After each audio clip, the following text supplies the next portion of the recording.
Bien, nous allons poursuivre notre série sur le Deutéronome. Et on va continuer avec le chapitre 1. Donc je vous invite à ouvrir vos Bibles en Deutéronome chapitre 1 à partir du verset 9.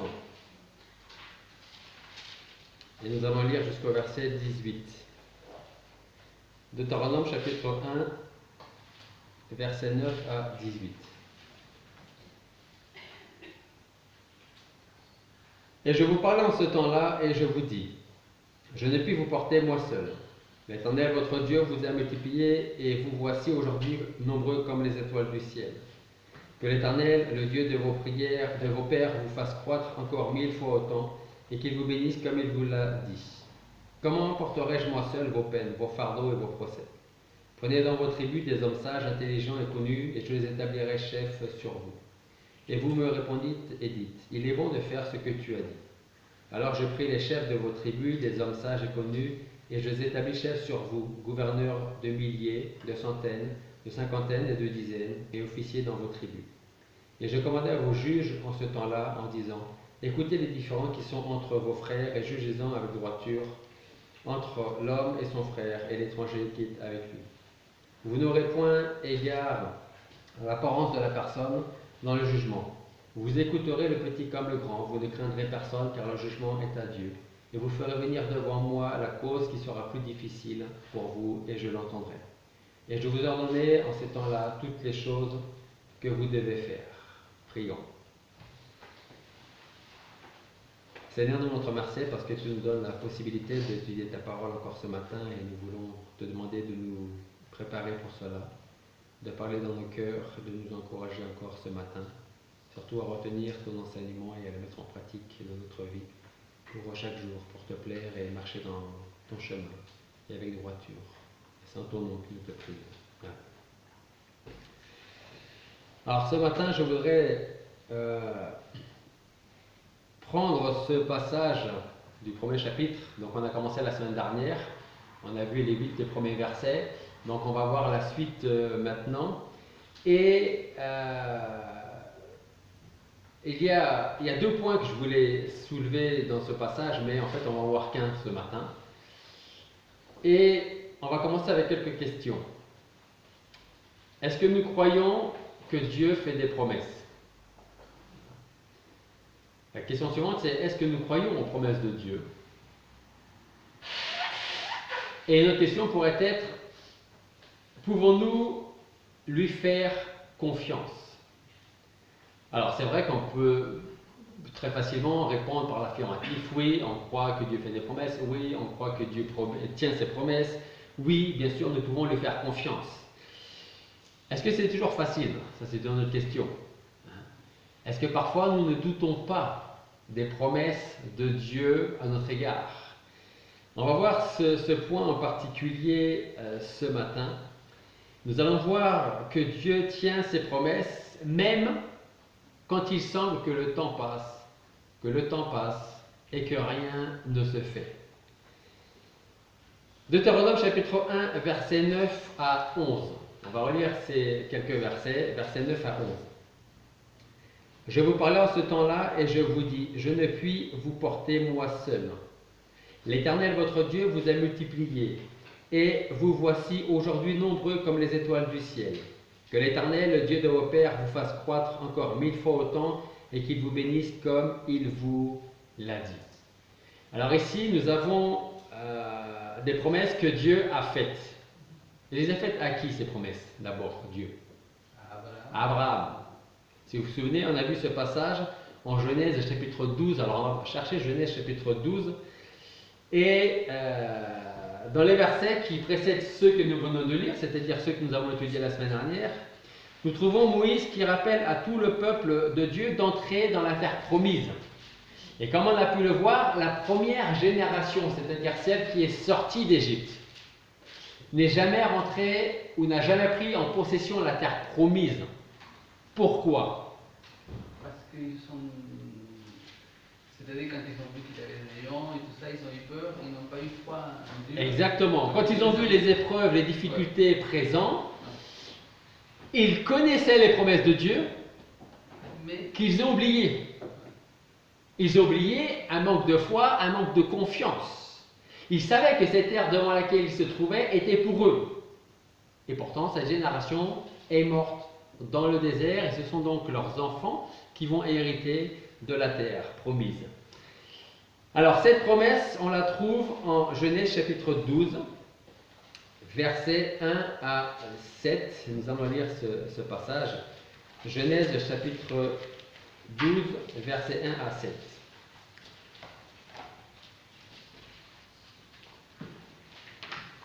Et l'Éternel avait dit à Abraham, « Va-t'en hors de ton pays et de ta parenté et de la maison de ton père, vers le pays que je te montrerai. Et je te ferai devenir une grande nation et je te bénirai. Je rendrai ton nom grand et tu seras une bénédiction. Et je bénirai ceux qui te béniront, je maudirai ceux qui te maudiront, et toutes les familles de la terre seront bénies en toi. » Et Abraham s'en alla comme l'Éternel le lui avait dit, et Lot alla avec lui. Abraham était âgé de 75 ans quand il sortit de Charan. Et Abraham prit Sarai, sa femme, et Lot, fils de son frère, et tout le bien qu'ils avaient gagné, et les personnes qu'ils avaient acquises à Charan. Et ils sortirent pour aller au pays de Canaan, et ils arrivèrent au pays de Canaan. Et Abraham traversa le pays jusqu'au lieu de Sichem, jusqu'aux chênes de Morée. Or les Cananéens étaient alors dans le pays.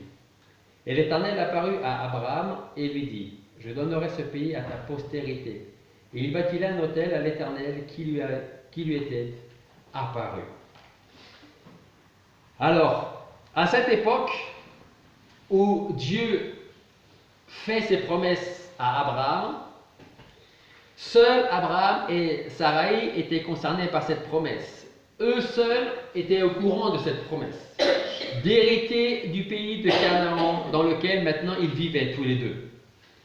En plus de cette promesse, il y avait une autre promesse. Cette autre promesse, c'est celle-ci. Je te ferai devenir une grande nation.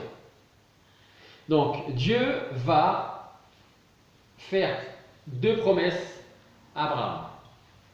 Je ferai de toi une grande nation et le pays que tu vois sera pour ta postérité et pour tous ceux que je vais te donner.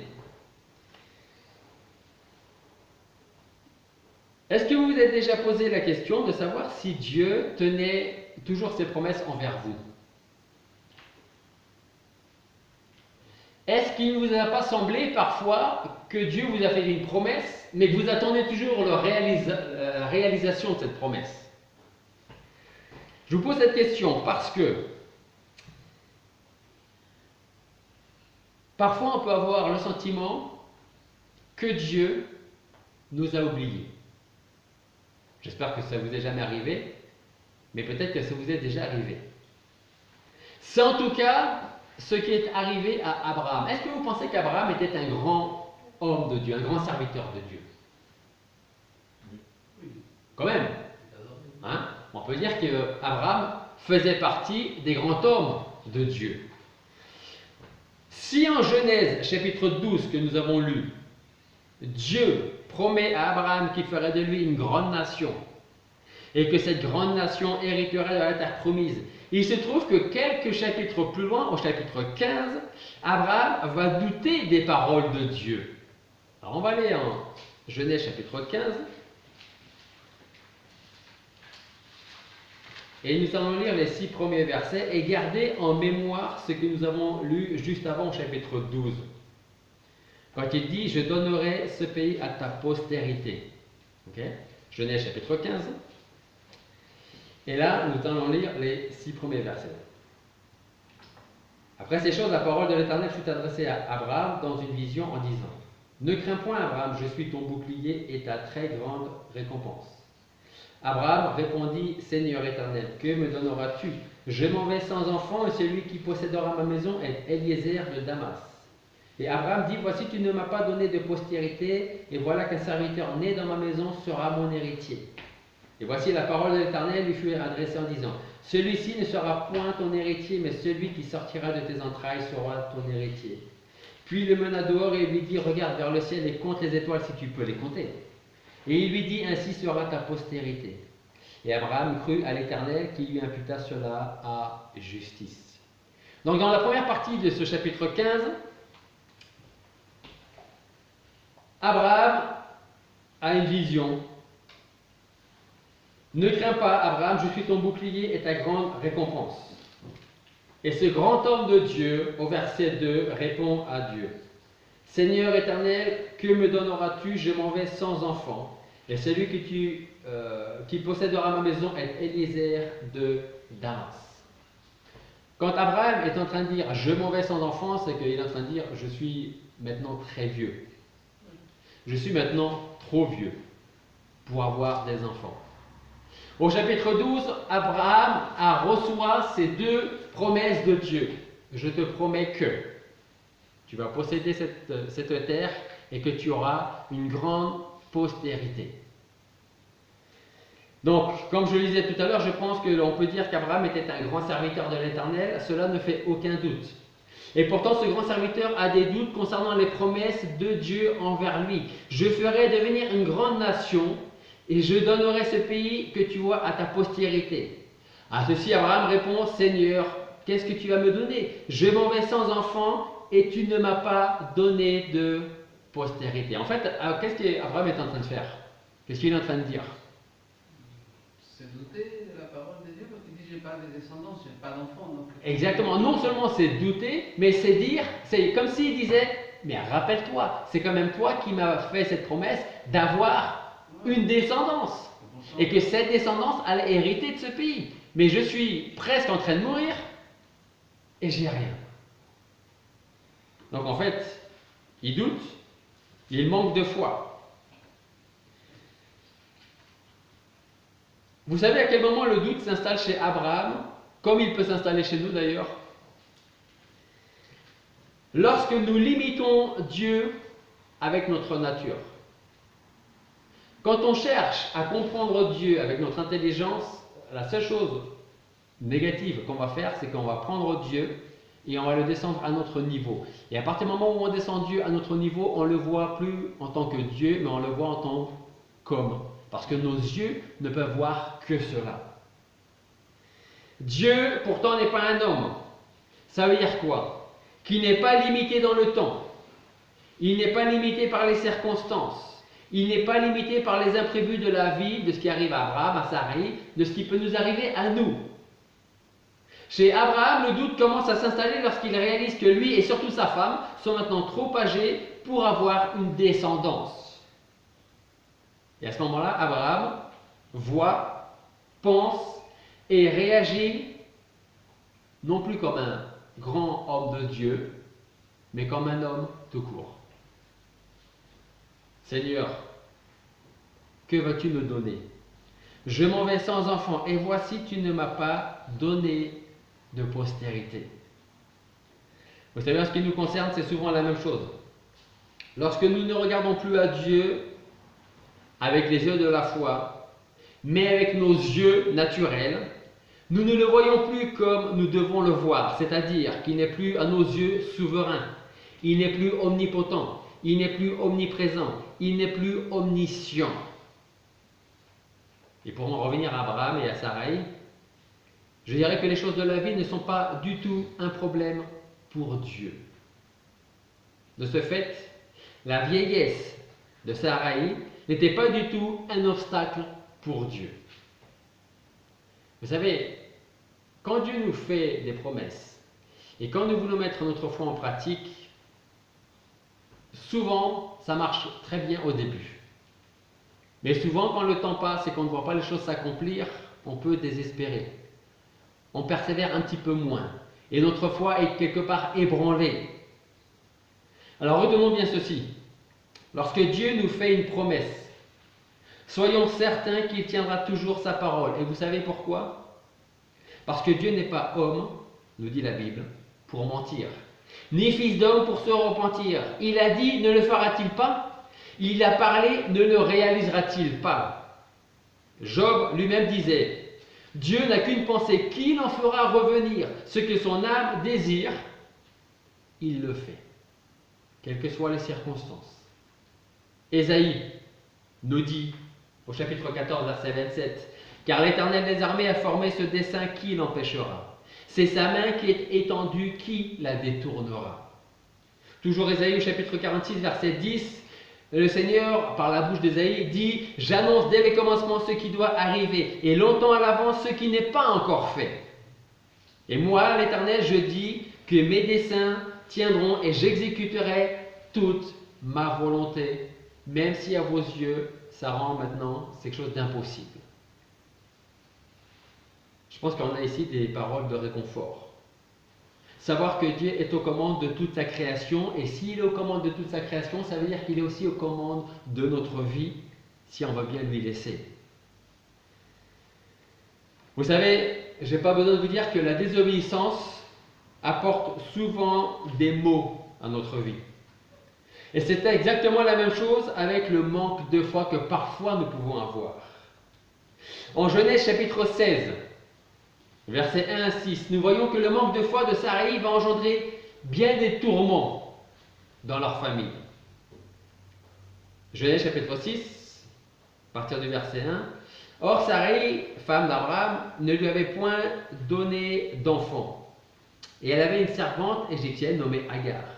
Et Saraï dit à Abraham, « Voici l'Éternel m'a rendu stérile, viens je te prie vers ma servante, peut-être aurai-je des enfants par elle. » Alors on va aller plus loin. Savez-vous ce que tente de faire Saraï ici? Elle cherche, selon elle, consciemment ou pas, à prendre la place de qui? De Dieu. Dieu ne nous a-t-il pas dit qu'il ferait de toi une grande nation? Une nation aussi nombreuse que les étoiles du ciel? Pourtant, il n'en est rien. Alors peut-être devrais-tu prendre Agar, notre servante, pour femme, afin qu'elle te donne cette descendance que Dieu nous a promis, mais qu'on ne voit pas arriver. Vous savez, il n'est malheureusement pas rare qu'un manque de foi nous pousse à agir par nos propres moyens, parce qu'il nous semble que Dieu tarde à accomplir ses promesses envers nous. Ça, c'est la désobéissance, un manque de foi. Et c'est comme si Saraï allait prendre les choses en main en disant, voilà, il y a une servante, et bien qu'elle te donne cette descendance qu'on attend de la part de Dieu et qui ne vient pas.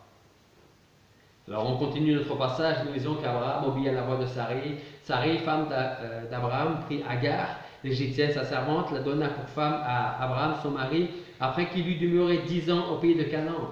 Elle vint donc vers Agar et elle conçut. Et regardez le résultat de la désobéissance, du manque de foi. Quand elle vit qu'elle avait conçu, elle méprisa sa maîtresse. Alors Saraï dit à Abraham, l'outrage qui m'est fait retombe sur toi. J'ai mis ma servante dans ton sein et depuis qu'elle a vu qu'elle est enceinte, elle me méprise. Que l'Éternel juge entre moi et toi. Et Abraham répondit à Saraï, voici ta servante est entre tes mains, traite-la comme il te plaira. Et Saraï la maltraita et elle s'enfuit de devant elle. Est-ce que vous voyez la désobéissance? Ce que ça peut engendrer. Le manque de foi. Au chapitre 17 du livre de la Genèse, nous retrouvons Dieu qui confirme à nouveau sa promesse envers Abraham. Genèse chapitre 17. Versets 1 à 8. Puis Abraham étant parvenu à l'âge de 99 ans, l'Éternel apparut à Abraham et lui dit, je suis le Dieu Tout-Puissant. Marche devant ma face et sois intègre. Et j'établirai mon alliance entre moi et toi. Et je te multiplierai très abondamment. Alors Abraham tomba sur sa face et Dieu lui parla et lui dit, pour moi, voici mon alliance est avec toi et tu deviendras père d'une multitude de nations. Et l'on ne t'appellera plus Abraham, qui veut dire père élevé, mais ton nom sera Abraham, père d'une multitude. Car je t'établis père d'une multitude de nations. Et je te ferai croître très abondamment et je ferai de toi des nations et des rois sortiront de toi. Et j'établirai mon alliance entre moi et toi et ta postérité après toi, d'âge en âge pour être une alliance éternelle, afin que je sois ton Dieu et celui de ta postérité après toi. Et je donnerai à toi et à ta postérité après toi le pays où tu séjournes, tout le pays de Canaan, en possession perpétuelle, et je serai leur Dieu. Ça, c'est la promesse renouvelée de la part de Dieu à Abraham. Et puis enfin, au chapitre 18, au verset 14, nous lisons « Est-il rien d'impossible à l'Éternel ? À l'époque fixée, je reviendrai vers toi, et dans un an, Sarah aura un fils. » Donc chapitre 12, la promesse de Dieu à Abraham. Chapitre 15, des doutes. Chapitre 16, on voit que Sarah cherche à prendre, la situation en main. Puisque Dieu n'agit pas alors qu'il nous l'a promis, je vais m'en occuper. Au chapitre 17, Dieu renouvelle, malgré la désobéissance, ce manque de foi de Sarai et d'Abraham, la promesse. Et au verset donc 18, au chapitre 18, verset 14, à l'époque fixée, je reviendrai vers toi dans un an et Sarah aura un fils. Et au chapitre 21, verset 1 à 3 de Genèse toujours, l'Éternel visita Sarah comme il l'avait dit, et l'Éternel fit à Sarah comme il en avait parlé. Et Sarah conçut et enfanta un fils à Abraham dans sa vieillesse, à l'époque que Dieu lui avait dit. Et Abraham appela son fils qui lui était né et que Sarah lui avait enfanté, Isaac. Et ce que j'aime bien ici, c'est que nous lisons que Sarah conçut et enfanta un fils à Abraham dans sa vieillesse. Humainement parlant, elle ne pouvait plus avoir d'enfant. Mais Dieu n'est pas un homme. Et Dieu a dit quelques années auparavant, je ferai de toi une grande nation. N'en doute pas. Et vers la fin du verset de ce passage, à l'époque que Dieu avait précisé, Sarah enfanta. Parce que les dates de Dieu ne sont pas nos dates à nous. Les plans de Dieu ne sont pas nos plans à nous. Quand Dieu dit « je vais faire quelque chose », il ne dit pas forcément tel jour, à telle heure, je vais faire quelque chose. Il dit je vais faire quelque chose. On a parlé très brièvement ce matin de la persévérance.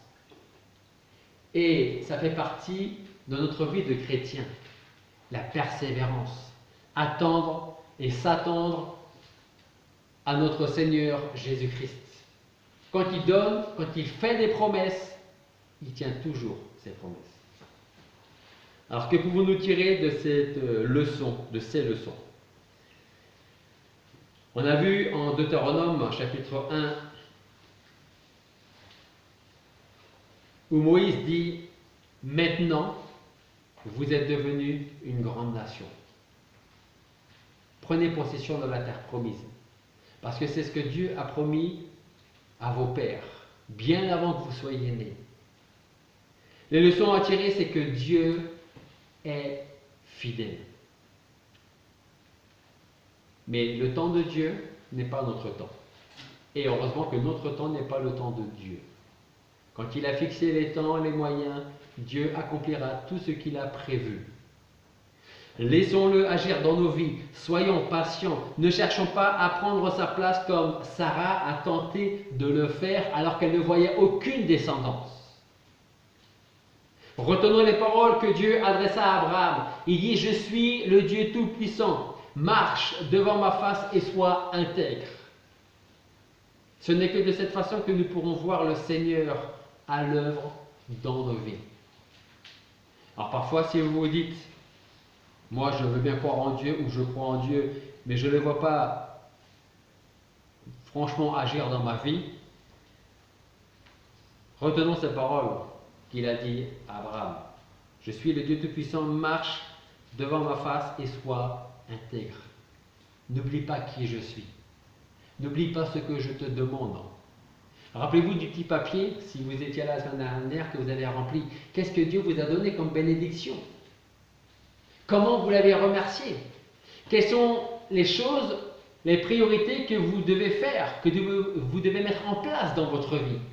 Est-ce que vous avez commencé à mettre en pratique la première de ces priorités pour la terminer, pour ensuite passer à la deuxième et voire à la troisième? Je suis le Dieu Tout-Puissant, marche devant ma face et sois intègre. Et tu me verras agir. Mais si tu ne marches pas devant ma face, si tu m'oublies, si tu n'es pas intègre, si tu n'es pas sincère, sois pas étonné si je n'agis pas dans ta vie. Prions.